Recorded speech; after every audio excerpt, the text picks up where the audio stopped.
Tonight, Venezuela's captured president defiant as Donald Trump takes control. Don't ask me who's in charge, we're in charge. Live to New York, where Nicolas Maduro is hours away from facing court. The centrepiece of 2032 revealed the first designs for Brisbane's new stadium at Victoria Park. A pet dog helps a family escape an inferno at Wynnum. Risky rescues in the floods as drivers ignore the warnings and put lives at risk. Relief for parents, the childcare change giving many a helping hand. And a classic catch, a batting masterclass and a fiery mid-pitch confrontation on day 2 of the final Ashes test. Live from Queensland, this is 7 News with Michelle Jensen. Good evening. Donald Trump has declared America is in charge, taking control of Venezuela as US authorities prepare the country's captured ruler for court. Nicolas Maduro is just hours away from facing a New York court on drugs and weapons charges. And the US president has hinted more South American leaders could face the same fate. Helped out of the back of an armoured vehicle, Nicolas Maduro walking with a visible limp. He and his wife Celia Flores in handcuffs, a new reality for a former president now turned prisoner. As new photos emerge of the pair's high-stakes transfer, a thumbs up alongside the agents that put him in custody during a stunning nighttime raid on his home. Today, Donald Trump was still on the offensive. Don't ask me who's in charge because I'll give you an answer and it'll be very controversial. What does that mean? It means we're in charge. The White House laying out its new foreign policy to a rap backing track. Well, Secretary of State Marco Rubio embarked on a talk show blitz, trying to sell it to the American people. Is the United States now at war with Venezuela? There's not a war. Also highlighting a bigger, more global threat lurking in the shadows. You can't turn Venezuela into the operating hub for Iran, for Russia, for Hezbollah, for China. Even bringing Colombia into the picture. So there will be an operation by the US and... It sounds good to me. The UN Security Council planning an emergency meeting tomorrow as Donald Trump returns to the White House, turning up the heat on Venezuela's interim new leader, Delcy Rodriguez. If she doesn't do what's right, she is going to pay a very big price, probably bigger than Maduro. The former dictator and his wife will front court for the first time at noon tomorrow here in Manhattan, and it is shaping up to be quite the spectacle. But there are no cameras allowed in that courtroom, and so people are paying professional placeholders to line up all night for them in the bitter cold so that they can be among the first to go in there when those doors finally open to watch history unfold. In Venezuela, locals begin to pick up the pieces as the death toll climbs to 80. In the capital, Caracas, protests. We want our president back, we want the first lady back, and we are here as Venezuelan defending our sovereignty. A stark contrast to the scenes of celebration spreading around the world. What comes now is the rebuilding of the country. What comes is that all of us exiles who are here can return to our homeland. As the 28 million people of Venezuela are left to question what a future looks like under the rule of Trump's America. Venezuela right now is a dead country. We have to bring it back. So the mask is off. They're expressing their true intentions of what they want to do. And Rob Scott is in New York City. Rob, how is the court hearing expected to play out tomorrow? Well, Michelle, it's expected to be fairly procedural out here tomorrow. The case is actually going to be overseen by a 92-year-old senior judge who is going to ask Nicolas Maduro and his wife how they plead. Almost certainly no chance he'll grant either of them bail, but there is a good chance we may learn some new information, get some new clues about the sort of evidence that the prosecution has against the pair in what is likely to be a pretty lengthy and, of course, politically charged court battle. There's even a suggestion it could be 12 months before a jury is selected to try the pair. And look, Michelle, if Maduro is found guilty at the end of this court process, he faces anywhere between 30 years and life behind bars. Rob Scott, live in New York. Thank you. And later in the bulletin, hear from Venezuelans who fled their home country and now call Queensland home. Their harrowing stories are coming up after 6:30 on 7 News. Tonight, we have your first look at the centrepiece of Brisbane 2032. The first designs for a new stadium at Victoria Park have been revealed. It's the work of architects who designed some of the world's best. The future of Brisbane brought to life for the first time. Concept plans for Victoria Park show an Olympic stadium nestled in greenery inspired by typical Queenslander homes. We really wanted to make a stadium that did feel like it belonged here, that was of the park. After a 3-month selection process that attracted dozens of bids, the principal architects of the Brisbane Stadium have been chosen. Australian firms Cox and Hassel designed Perth's Optus Stadium. They'll partner with Japan's Azusa Seki, a firm behind 120 arenas worldwide, including one in Tokyo, used for the 2020 Olympics. The Brisbane Stadium will be better than all of them. It will be one of the best stadiums in the world. The architects have been given the green light to go bigger than the planned 63,000 seats if it's within the $3.8 billion budget. The design, which could still change, includes restaurants and bars, public screening points and entries from multiple levels. We looked at the topography of Victoria Park and thought, how do we create this as a real opportunity so that you can enter it from a high level or you can enter it from low levels. An exact site for the stadium is yet to be decided, but it's looking more likely to be on the northern side of the park. The Victoria Park Golf Complex will need to close mid this year for early works to begin. The Save Victoria Park group is preparing for fresh protests, claiming new data shows the stadium price tag will be closer to $4.4 billion. We are not talking reality in those images, we are talking marketing. My response to Save Victoria Park, loopy. The Save Victoria Park group are just a bunch of NIMBYs that don't want anything to happen. The architects confident it can be done with a deadline of 2032. Jade Richards, 7 News. A Brisbane man employed to protect the community is tonight facing charges of inciting hate. Rachel Baxter is following the story. Rachel, the man works within the Queensland Police Service. That's right. Good evening, Michelle. 50-year-old Mormia Newkidge, a senior protective services officer, has been arrested and charged today with 41 counts of using a carriage service to harass or cause offence. This afternoon he was granted bail and he's just emerged here from the Brisbane Watch House. It's alleged he used social media, including the Instagram app Threads, to post anti-Semitic comments. Do you have anything to say about your comments on social media? Do you regret what you said? Now, in a statement, the Queensland Police Service said, in keeping with our commitment to high standards of behaviour, transparency and accountability, we have undertaken to inform the public when a member of the service faces serious allegations of misconduct. Now, the Protective Services Group does fall under the Counter-Terrorism Command. The man has been banned from social media. He is only allowed one mobile phone, and Michelle, he will face Brisbane Magistrates Court again next month. Thanks, Rachel. A Wynnum family's pet dog is being credited with saving its owners from an inferno. The blaze destroyed one home and damaged another beyond repair. Early morning at Wynnum and multiple homes are ablaze. Flames metres high. More than 20 firefighters battled the Pine Street inferno. It took 2 hours to bring it under control. The house was totally destroyed and probably the neighbour's half is almost destroyed as well. Somehow everyone escaped unharmed. It's frightening. It's a big bang and all the sirens. Steve Moss lives nearby. He woke to the sound of explosions. It's just a huge column of smoke and there were cinders falling around. It was just like a big orange flame and you could just see parts of the house falling down. Firefighters say this first property that caught fire had no working smoke alarm. In fact, the family's dog woke them and likely saved their lives. In the chaos, the hero pet ran away but was reunited with its family today.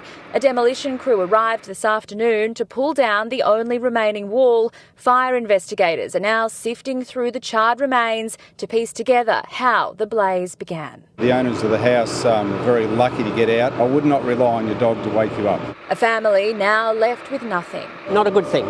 particularly in the new year. Rachel Baxter, 7 News. A series of death-defying rescues in Queensland's flood zone have left rescue teams frustrated.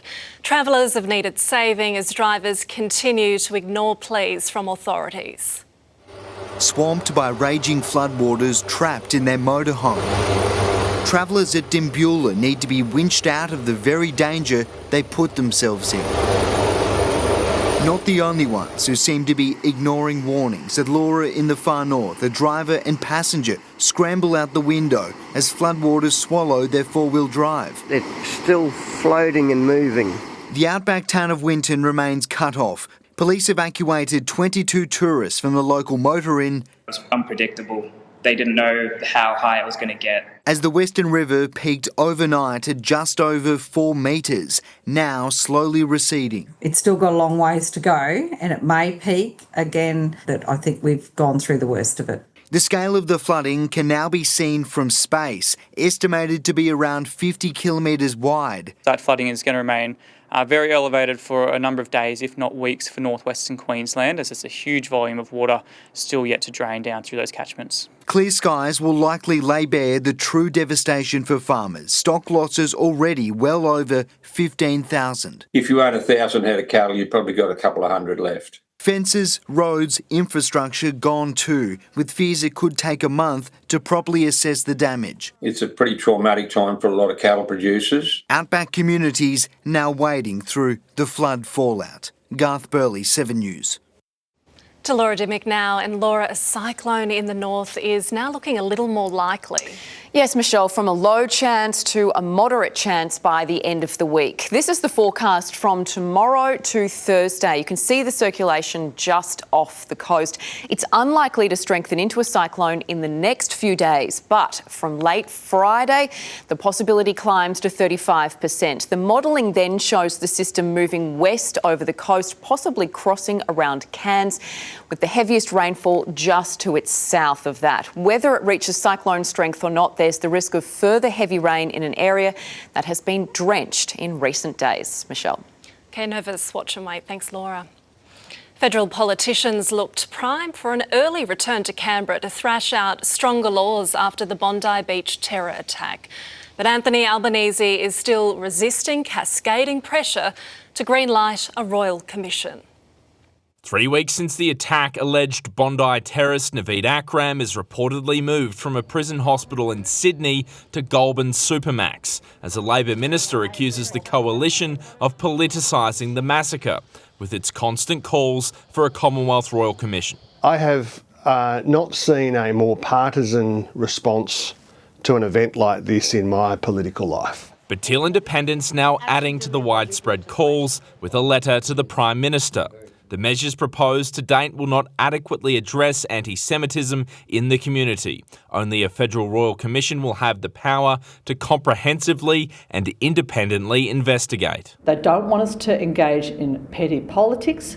They want us to take real action to make them feel more secure. Supporters of a royal commission include sports stars, judges, hundreds of lawyers, former police commissioners, business groups, One Nation, the Coalition and independents, Catholic bishops and victims' families. The root of this hatred is radical Islam, and it needs to be addressed. We respect those people. We understand that those calls are coming from a good place. But the government refuses to budge, sticking with a review of federal agencies. It's expected politicians will be hauled back here to Canberra early before Australia Day to pass reforms on guns and hate speech. But the opposition is yet to see that legislation. Whenever it comes back, it won't be coming back early, it will be coming back late. We will recall the Parliament when we can legislate some of those very substantive steps. Josh Martin, 7 News.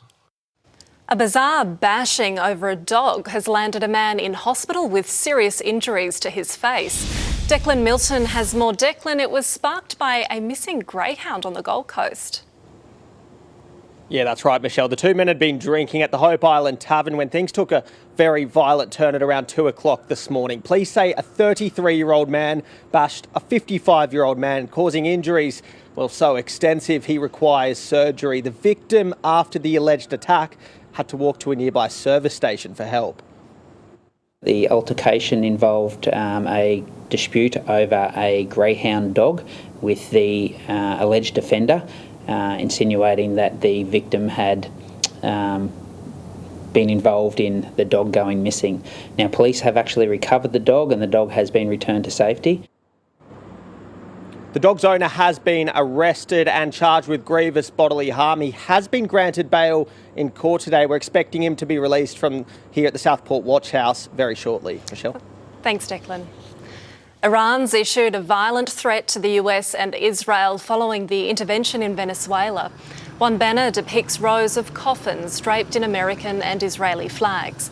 Human rights groups say 16 civilians and police have been killed after a week of protests over the current regime.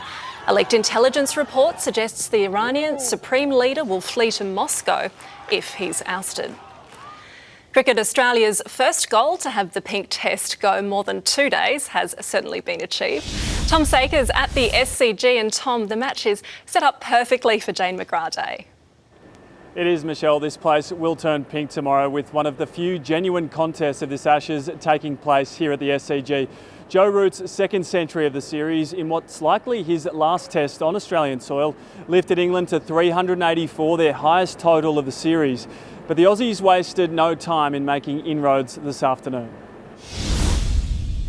The Day 2 dash began under gloomier skies than those that stopped play yesterday. Yeah, the gods were shining on your lot when the umpires took us off the field. I'm hoping that'll burn off. It did, and England's favourite son made hay. Test ton 41 for Joe Root. What sounds like a chorus of boos is just one of many ways the Barmy Army paid tribute to their living legend.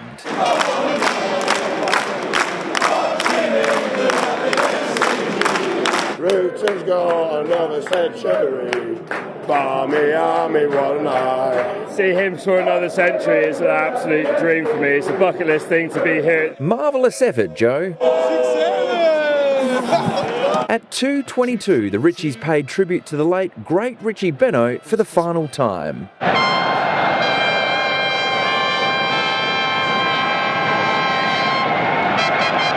What started as a group of 10 mates in 2010 has been a Day 2 fixture here ever since. It feels like there's more of you than ever here today. There's 650, although we've been saying 622. It's great to go out on a high. All ages, Richies have been involved. It's really nice. After almost 400 minutes at the crease, Root's knock ended on 160. Brilliant effort from Michael Nisa, a champion catch. England was bowled out soon after for 384. Over to Travis Head. Take a little bit of that. A brisk start to the Aussie reply was aided by poor England fielding. Jake Weatherall dropped twice in a matter of minutes. Oh yeah, that's very straightforward at test level. Every drop catch will be music to the ears of Cricket Australia, who desperately need this match to go the full 5 days after the 2-day debacles in Perth and in Melbourne. Oh, what a shot. What a shot. What a way to raise your 50. At the SCG, Tom Wilson, 7 News. A silent march for the victims of the Swiss ski resort fire. That's next. We hear from the young pilot who just survived a brush with death. Bus passengers caught up in a frightening freeway fall. And later in sport, the Broncos are back their secret team meeting before training begins.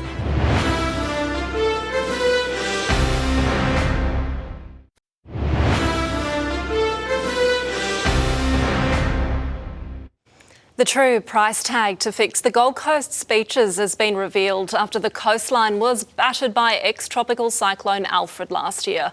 The wild weather caused severe sand cliffs that have cost ratepayers $35 million in dredging and restoration work. Meton Tate says he plans to recoup the cash from the state government. Basically, he's recovered within 9 months. It was forecast that it was going to take 3 years. More dredging works are planned after Easter. Victims of a New Year's Eve blaze in a Swiss alpine village have been remembered in a moving service. Heartbroken families were joined by strangers to honour the 40 people now confirmed killed. Distraught parents held up by loved ones. Hallelujah. And embraced by strangers. After days of waiting, they know their children won't be coming home. A special mass spilling into the town's square. As this community grieves together, more victims' ages are confirmed. Some just 14. Heartbreak echoing far beyond this alpine resort. I wish to express my closeness to all those who are in sorrow. In silence, emergency crews marched on, shoulder to shoulder, walking back toward the bar where 40 lives were lost. Applause from the crowd for the heroes who ran into the flames and carried out everyone they could. To thank them because what they did, it's just incredible. Gratitude giving way to song. With Switzerland's school holiday period ending, students and their parents are now forced to carry their grief as they return to their normal lives, many hoping this public requiem will be what's needed to begin to move forward. But questions are mounting over the bar owners under investigation for negligent homicide. This shared moment of remembrance showing the strength of a place that refuses to mourn alone. In Cron, Montana, Switzerland, Ben Downey, 7 News. A bus carrying 14 passengers has careered off a highway overpass in Houston. It collided with a car before crashing off the bridge and onto an embankment below. Police had to smash the window of the car to reach the injured driver. Oh my God, Nanny! Is somebody in the car? No one was seriously injured. Just ahead, landmark childcare changes, how it will save Queensland families money. The harrowing stories of Venezuelans who now call Queensland home. Aussie star power gongs for some of our best at the Critics' Choice Awards. And Sam Kekovich returns for this year's hilarious Summer Lamb ad.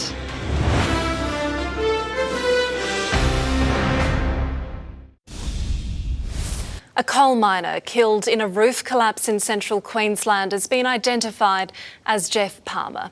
His colleagues have paid tribute to him, saying he will always be remembered for his kindness, dedication and the way he looked out for those around him. The 59-year-old became trapped on Friday afternoon and was believed to be 1 kilometre underground. His body was found more than 24 hours later. Families struggling with the cost of childcare are getting a major boost from today. The federal government has scrapped the activity test, guaranteeing at least 3 days of subsidised care a week, regardless of how much parents work. Maddie Butler knows how difficult the childcare system can be.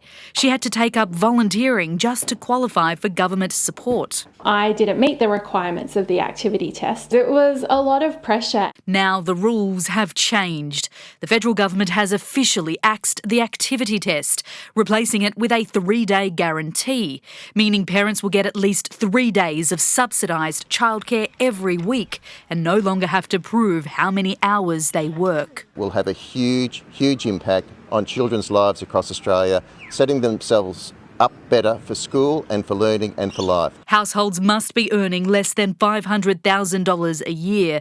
It'll benefit around 100,000 Australian families. For some families who may have had to find $150 a day, it will go down to about $15. This is all about getting closer to that universal system. The opposition says parents are still being locked out. You can find families in almost every single postcode that can't get a place for 1 day, let alone 3. And while advocates believe it's a vital step towards a better system, it won't fix the affordability problem.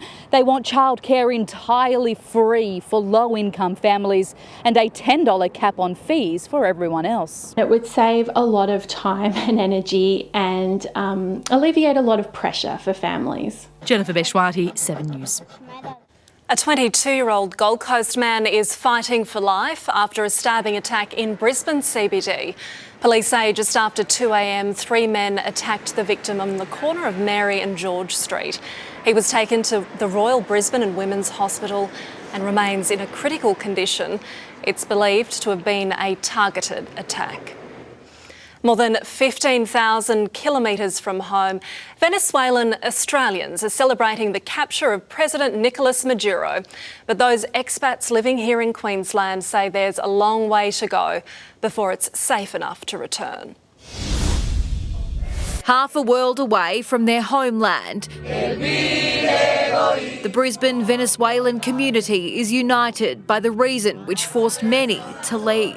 I invested my whole savings to come here, and I had literally 360 Australian dollars the day I arrived. Daniela Castro is one of them. The former radio and television journalist was persecuted by the dictatorship. In 2 occasions, I got guns pointed to my head. The reality is that it is a really dangerous work in a country like Venezuela. Fearing for her life, she fled unrest in April 2017, settling in Brisbane, leaving family behind. I don't think we are free yet. I think it's going to be, this is the beginning of the end. Gustavo Pazzo is hopeful too. He was 14 when he came to live in Australia with his father, stepmum and siblings. His mother is still in Venezuela. We're trying to keep cool head. At the moment, the rest of the regime is still in power. Although Venezuelan expats here in Queensland say what's happening at home is a step in the right direction, it's still too unsafe for them to return. I would love to be able to at least go and hug the family members that I have there, spend a couple of months. At the moment, the reality on the ground is that it's too much uncertainty for people overseas. Eager to see what the future holds. Anna McGraw, 7 News. The Hollywood Awards season is off to a stellar start for our homegrown talent. Sarah Snook added to her trophy cabinet, and Queenslander Jacob Elordi claimed the first of what could be many honours for his turn as the ultimate outcast. Evidence once again that a make under is good for business if you're an actor. Aussie heartthrob Jacob Elordi going from this to this. His transformative role as Frankenstein's monster winning him his first major gong, the Critics' Choice Award for Best Supporting Actor. Thanking director Guillermo del Toro. I love you. We all love you. You made my dreams when I was 11. I'm so happy to be here. Elordi joins Sarah Snook in the winner's circle, the Succession star taking home the trophy for all her faults. Yeah, I just have forgotten what we were doing and I didn't write a speech or anything. Thanks very much. This is really great. Thank you, bye.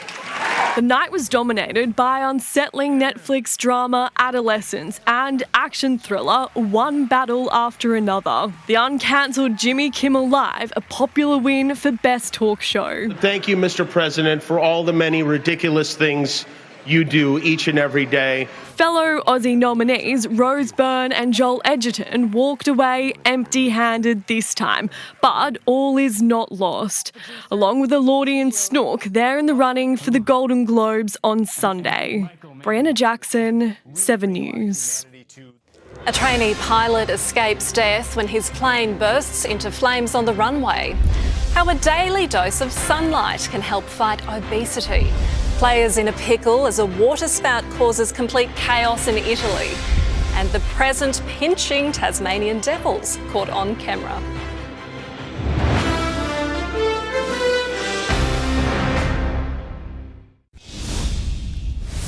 A trainee pilot has walked away unscathed from a fiery plane crash in Adelaide. He was on a solo flight in a Cessna when he lost control and slammed into the runway. A frightening fireball after a crash landing at Parafield Airport in Adelaide's north. Parafield Airport aircraft down. We have at least one aircraft on fire now, spreading to a grass fire. Shocked onlookers fearing the worst. Is that a plane? Oh no, oh my god. Oh my god. But somehow the student pilot walked away. How are you feeling? Yeah, I feel lucky.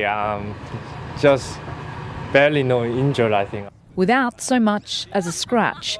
21-year-old Youngin Kim had just been left by his instructor to complete some solo loops when something went wrong on landing. Yeah, and plane just keep going down, and then I realized, oh, it's gonna be something happen. It caught fire within seconds of impact, Youngin managing to escape just in time.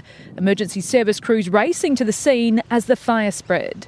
Very lucky that the pilot survived this one. If there's a fire when you crash a plane, it means you've hit the ground pretty hard. Youngin was taken to a nearby medical clinic for a checkup as a precaution by workers here at the Adelaide Aviation Flight School. It says it will be conducting its own internal inquiry alongside the Transport Safety Bureau investigation. Nothing can prepare you for any emergency until you face it, and when you do the right thing, and he's safe. Youngin has been training since September last year and says his dream of becoming a pilot isn't over. I just want to practice more and fly better. Hannah Ford, 7 News. King Charles has led tributes to Eva Schloss, the step-sister of Anne Frank, following her death on Saturday, aged 96. Eva grew up in the house opposite the Franks in Amsterdam. Like Anne, she hid from the Nazis with her family before being discovered and sent to Auschwitz. Her mother later married Anne Frank's father. Eva Schloss dedicated her life to educating people about the Holocaust and overcoming hatred. The King says he and Queen Camilla admired her deeply and were privileged and proud to have known her. A casual game of tennis turned into a fight for survival when this sports centre in Italy was swept away during a storm.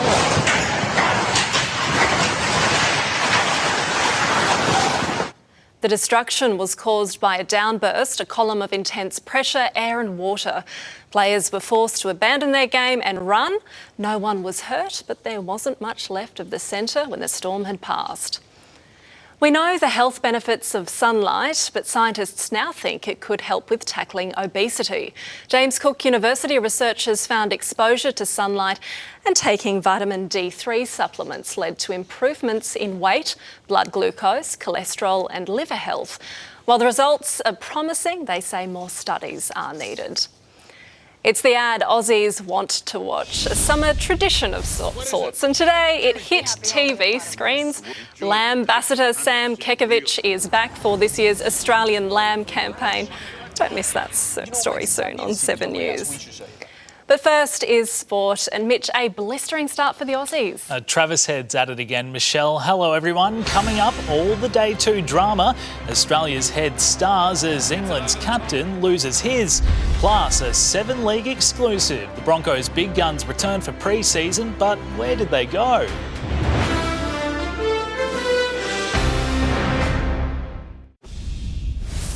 Another Travis Head blitz has put Australia in a strong position after a fierce and fiery second day at the SCG. The 32-year-old's closing in on his 3rd century of the series, putting a major dent in England's 384-run lead ahead of cricket's marquee day. It didn't take long for Harry Brook to start swinging again, making his partnership with Root the highest by either side this series.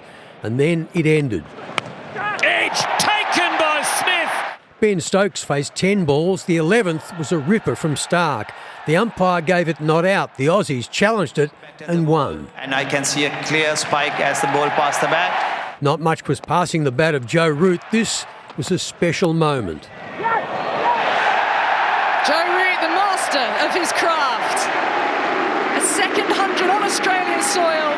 Jamie Smith was trying very hard to lose his wicket, and on 46, he finally succeeded.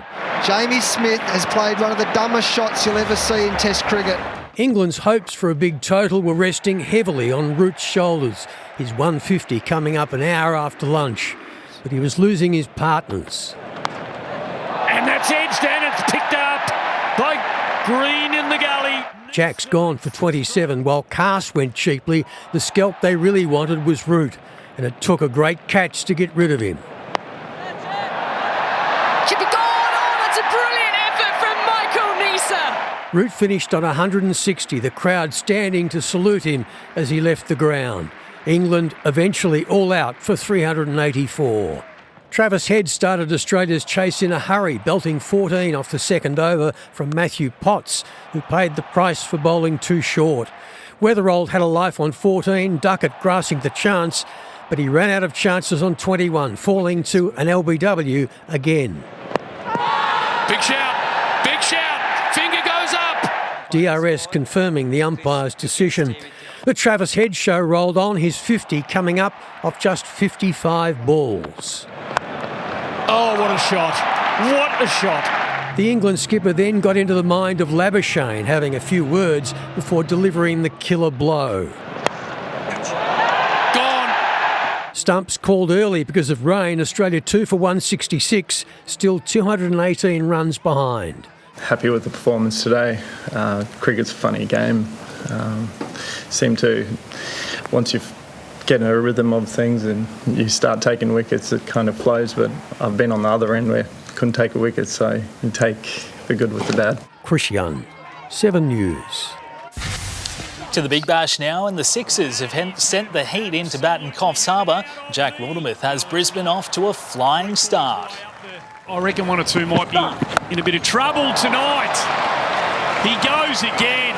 And that is into the trees. Overnight, former Heat opener Josh Brown smashed 84 from 48 balls to lead the Renegades to a 4-wicket derby win over the Stars before the Scorchers surged to second on the ladder with a 33-run triumph over the Strikers in Perth. 60 days out from launching their title defence at Suncorp Stadium, the Broncos' big guns have returned for pre-season. Kieran Toohey, their preparations resumed with a climb up Mount Cootha.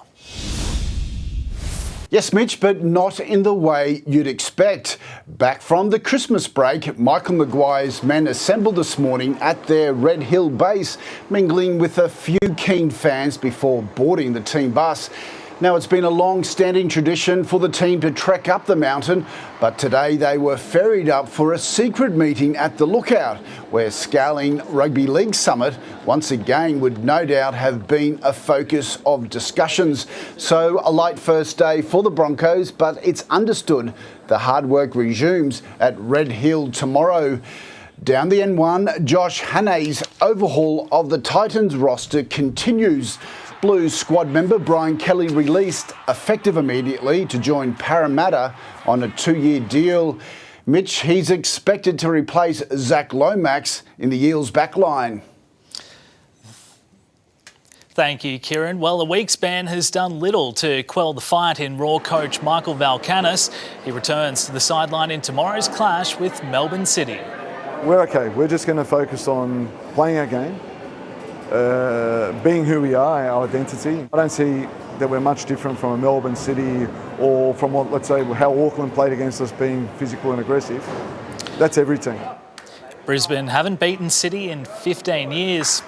Almost 12 months since his last match, the Thanasi Kokonakis fought back tears as the Special Ks made an emotional return at the Brisbane International.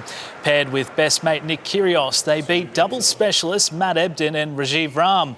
Kokonakis had a career-saving pec muscle surgery that involved attaching a donor's Achilles tendon to his shoulder last year. It's been a long year, a challenging one. A lot of times where, I thought the game was probably done for me. So I've chipped away at it. Thank you to my team. I'm about to tear up.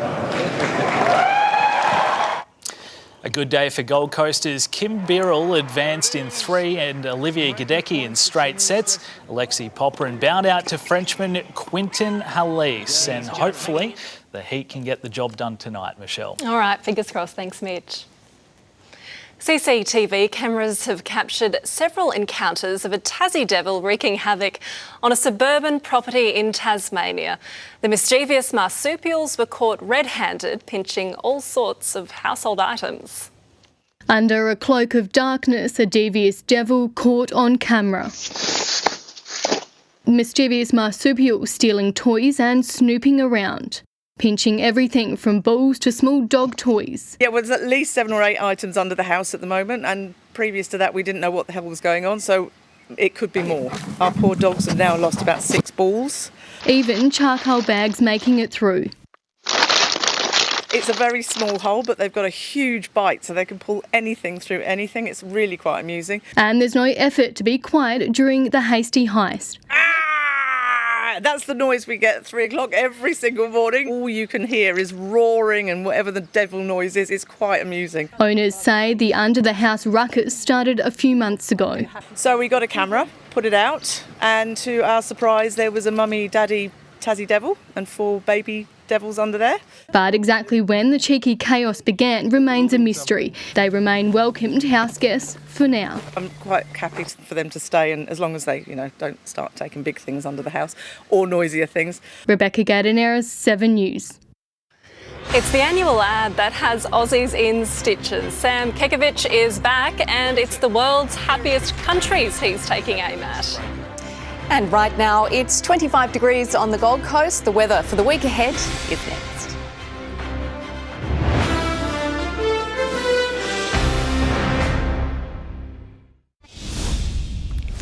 The latest annual Summer Lamb ad has just been released with a brief to put Australia back on the world's happy list.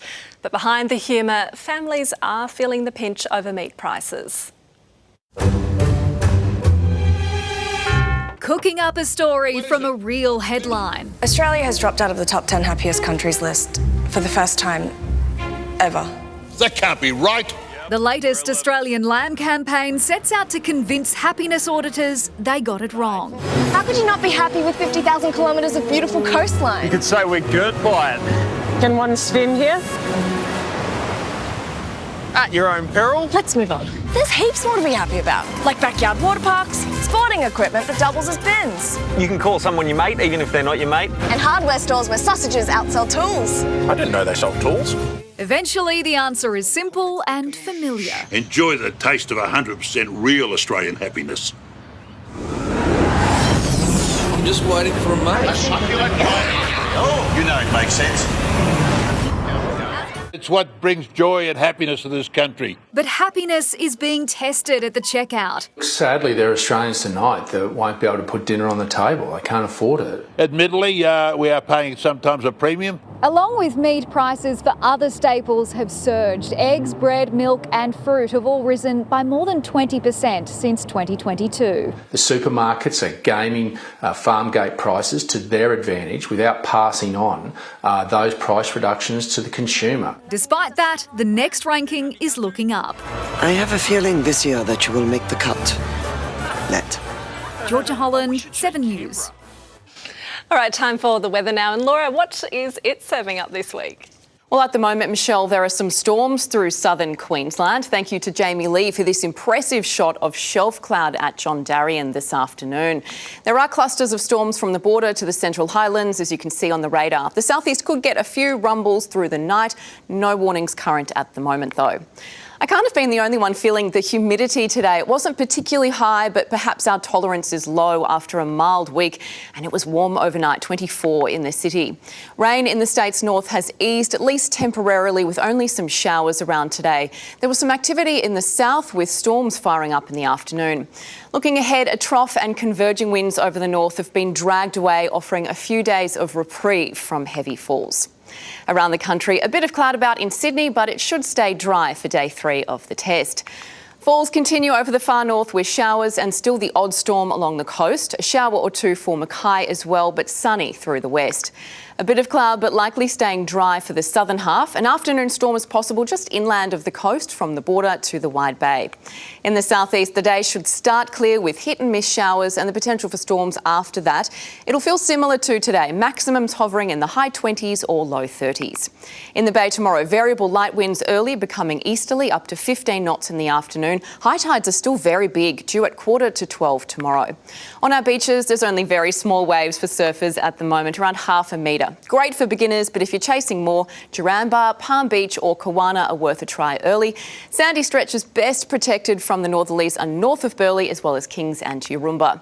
Tuesday in the city, it should stay dry for the few hours in the morning before the chance of showers and then possibly a storm. You might still need the fan tonight, 21 to 30 degrees. The upper trough driving today's storms disappears on Wednesday, so it'll be a little more settled then with only a light shower or two and a top of 30 degrees. Not a lot of variety ahead in Ipswich, partly cloudy for the next few days and 31 degrees. Increasing showers towards the end of the week on the Gold Coast, 29 Wednesday, 29 Thursday, and showers pick up from Thursday on the Sunshine Coast, heading right all the way into the weekend, which is certainly not great news for holiday makers, but at least the lawn will be happy. Michelle. That is something, Laura. Thank you. And that is all from us this Monday. Thanks for your company. Good night.